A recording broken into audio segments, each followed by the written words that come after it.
One, two, three, go. Alright guys, now that you know everything, the key features and the modules of the Alert Hub system, let me go ahead and walk you through on how you're going to be able to use the Alert Hub system.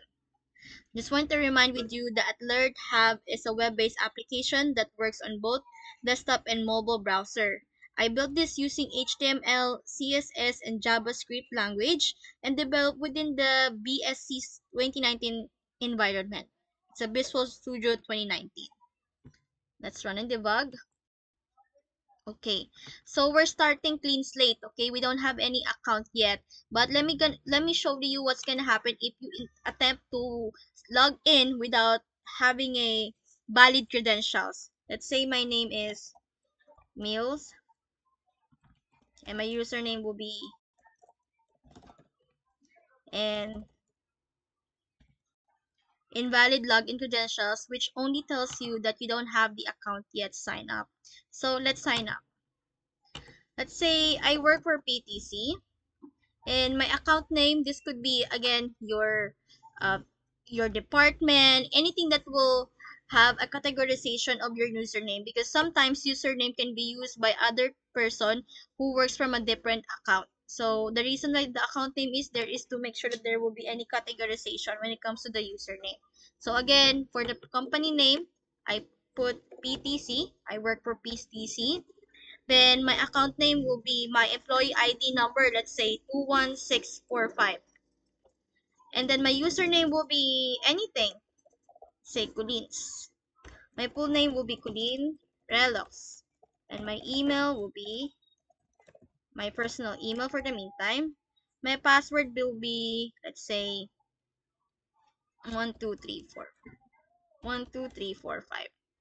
Create account. Now that the account is created successfully, please log in. Alright. So, again, my account name was my employee ID number 1645. Oh, my username was Colleen's. Password is 12345. Log in. Now, here is the dashboard. Dashboard, you see the My Profile, Compose Message, Recipient Management, Transaction History, and the Manage Profile. For the Manage Profile, you will see here my company or institution. I inputted from earlier the PTC.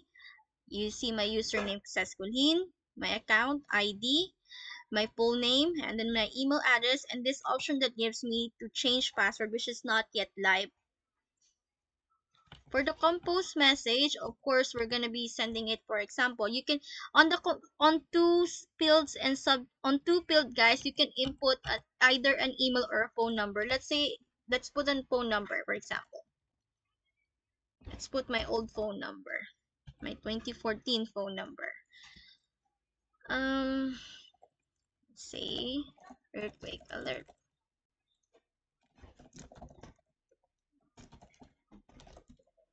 Let's send it. The message says successfully. Now, earlier there was no message sent actually in here under the. So let's go back, guys. Okay, from earlier it was we were just on a compose message. I put and set the message did send it went through. These are not yet live yet. We're gonna be working on that.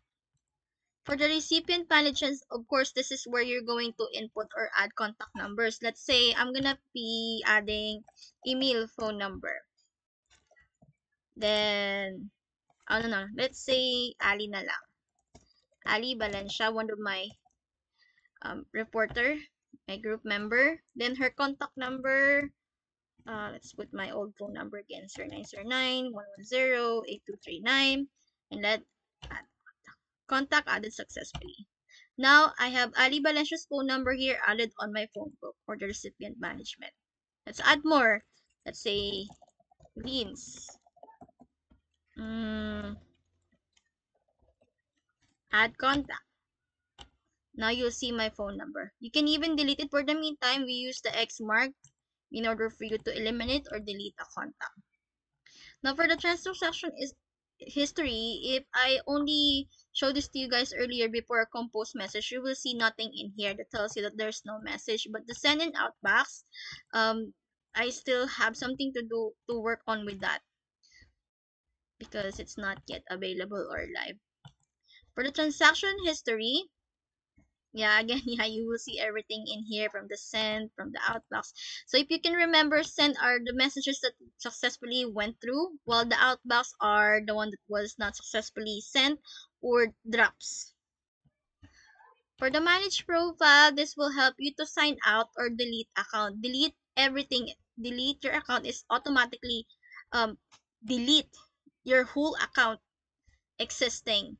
For the sign out, it will just brings you out to the sign out page. Okay, let's go back.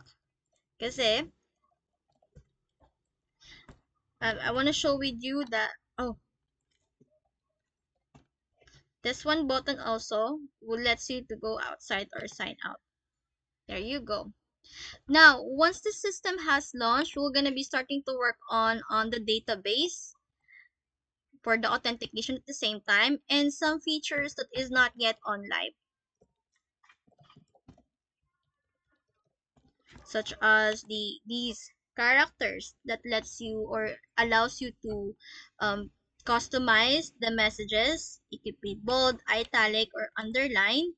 Then at the same time here, when it comes to the transaction history, the send and outbox button is not yet available. But let me see if this will brings me the hi. No, it did not. So yeah. Account name. Yeah.